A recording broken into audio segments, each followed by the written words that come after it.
Students, welcome to current affairs Telugu channel అండి. నా పేరు సందీప్. ఈ వీడియోలో మనం కొన్ని important current affairs Telugu questions నేర్చుకుందాం. సో ముందుగా క్వశ్చన్స్లోకి వెళ్ళే ముందు నేను కరెంట్ అఫైర్స్ తెలుగు యాప్ని అప్డేట్ చేశానండి. సో మీరు అప్డేట్స్ తీసుకోండి. సో కొత్త కరెంట్ అఫైర్స్ క్వశ్చన్స్ యాడ్ చేశాను. సో వాటిని మీరు ప్రాక్టీస్ చేసుకోవచ్చు. ఫస్ట్, ఆంధ్రప్రదేశ్ ప్రభుత్వం ఇటీవల కొత్తగా ఎన్ని కరువు మండలాలను ప్రకటించింది? సో ఆంధ్రప్రదేశ్ ప్రభుత్వం ఇటీవల కొత్తగా 33 కరువు మండలాలను ప్రకటించిందండి. దీని వివరణ వచ్చేసి ఫిబ్రవరి 14న ఏపీ ప్రభుత్వం కొత్తగా 33 కరువు మండలాలను ప్రకటించింది. దీంతో రాష్ట్రంలో మొత్తం కరువు మండలాల సంఖ్య 301కి చేరింది. 2016 ఖరీఫ్లో 268 కరువు మండలాలను ప్రభుత్వం ప్రకటించింది. సో ఇప్పుడు టోటల్ ఎన్ని అండి కరువు మండలాలు? 301 కొత్త వాటితో కలిపి. సో 2016 ఖరీఫ్లో ఏపీ ప్రభుత్వం ఎన్ని కరువు మండలాలను ప్రకటించింది? 268. నెక్స్ట్, టిబెట్ బౌద్ధమత గురువు దలైలామా ఇటీవల ఏ ప్రాంతంలో నైతిక విలువల కేంద్రాన్ని ఏర్పాటు చేశారు? టిబెట్ బౌద్ధమత గురువు దలైలామా ఇటీవల ఏ ప్రాంతంలో నైతిక విలువల కేంద్రాన్ని ఏర్పాటు చేశారు? హైదరాబాద్లో అండి. దీని వివరణ వచ్చేసి భారత పర్యటనలో భాగంగా హైదరాబాద్కి వచ్చిన దలైలామా మాదాపూర్లో నైతిక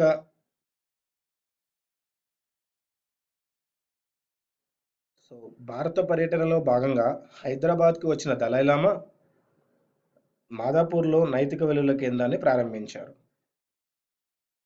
అంతర్జాతీయ ఎడారి ఉత్సవాలు 2017ను ఎక్కడ నిర్వహించారు? అంతర్జాతీయ ఎడారి ఉత్సవాలు 2017ను ఎక్కడ నిర్వహించారు? జైసల్మర్లో. ఈ ఉత్సవాలను జైసల్మర్లో 3 రోజుల పాటు నిర్వహించారండి. ఇందులో బీఎస్ఎఫ్కు చెందిన 48 వంటలు పాలుపంచుకున్నాయి. ఉత్సవాల్లో భాగంగా వంటల పోలో పందాలు, tattoo painting, tug of war పోటీలు నిర్వహిస్తారు.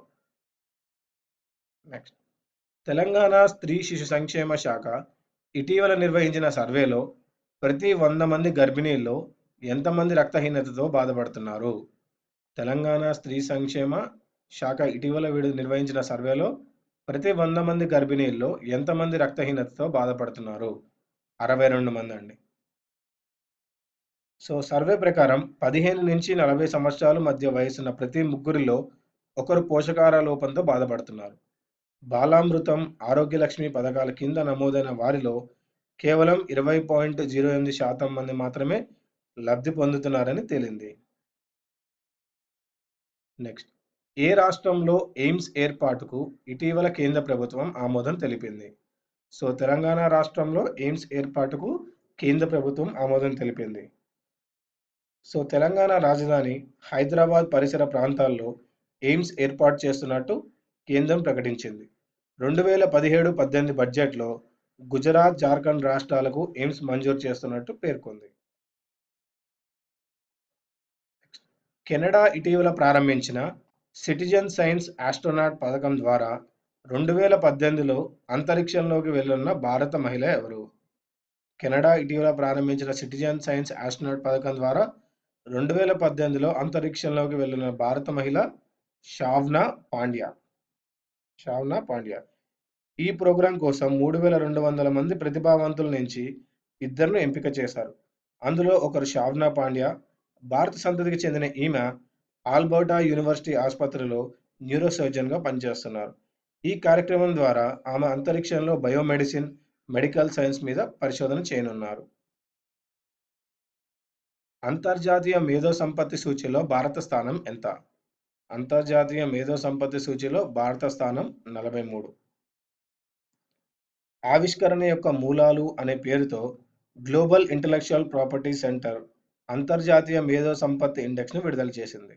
45 దేశాలతో కూడిన ఈ జాబితాలో భారత్ 43వ స్థానంలో నిలిచింది. తొలి 3 స్థానాల్లో అమెరికా, యూకే, జర్మనీ ఉన్నాయి. తొలి జాతీయ మహిళా పార్లమెంట్ సదస్సుని ఎక్కడ నిర్వహించారు? సో తొలి జాతీయ మహిళా పార్లమెంట్ సదస్సుని విజయవాడలో నిర్వహించారు.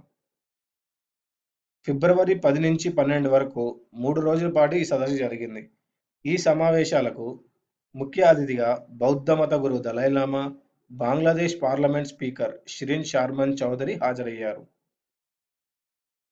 సోమాలియా నూతన అధ్యక్షుడిగా ఎవరు ఎంపికయ్యారు? సోమాలియా నూతన అధ్యక్షుడిగా మొహమ్మద్ అబ్దుల్లాహి ఫర్మోజా ఎంపికయ్యారు.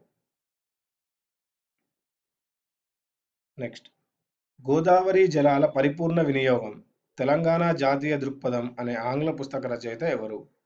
గోదావరి జలాల పరిపూర్ణ వినియోగం తెలంగాణ జాతీయ దృక్పథం అనే ఆంగ్ల పుస్తక రచయిత బెదిరే శ్రీరామ్. రాజస్థాన్ నదీ జలాల అథారిటీ చైర్మన్ బెదిరే శ్రీరామ్ ఈ పుస్తకాన్ని రచించారు. రాకాసి అలలపై అధ్యయనం కోసం దృష్టి లైఫ్ సేవింగ్ ఏజెన్సీ ఇటీవల ఏ సంస్థతో ఒప్పందం కుదుర్చుకుంది?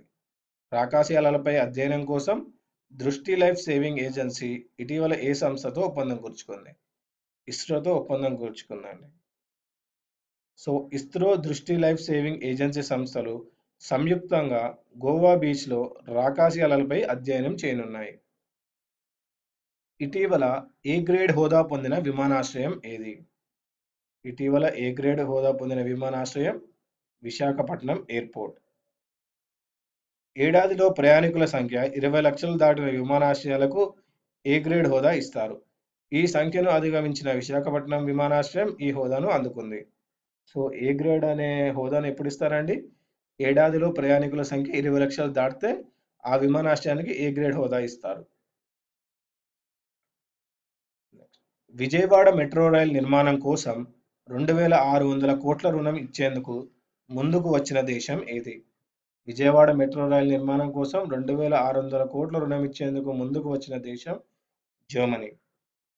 సో ఈ ప్రాజెక్టు వ్యయంలో 20% కేంద్ర ప్రభుత్వం భరిస్తుండగా రాష్ట్ర ప్రభుత్వం తన వాటాగా 300 కోట్లు ఖర్చు చేయనుంది.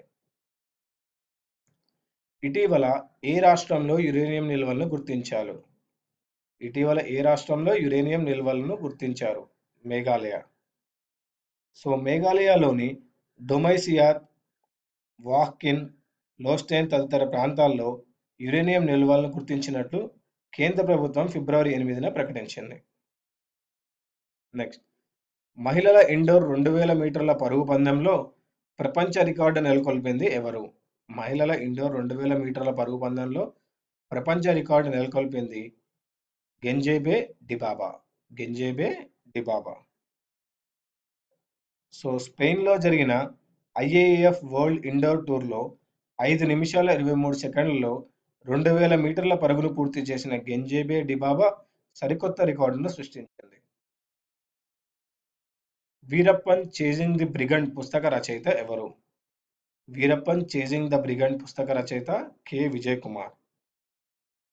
సో విజయ్ కుమార్ నేతృత్వంలోని special task force operation cocoon ద్వారా 2004లో వీరప్పన్ను అంతమొందించింది. ఇవండి ఈ వీడియోలోని important current affairs multiple choice questions. ఈ వీడియో మీకు నచ్చినట్టయితే లైక్ చేయండి, సబ్స్క్రైబ్ చేయండి, షేర్ చేయండి, కమెంట్ చేయండి. వచ్చే వీడియోలో మరికొన్ని ఇంపార్టెంట్ మల్టిపుల్ చాయిస్ క్వశ్చన్స్తో కలుద్దాం.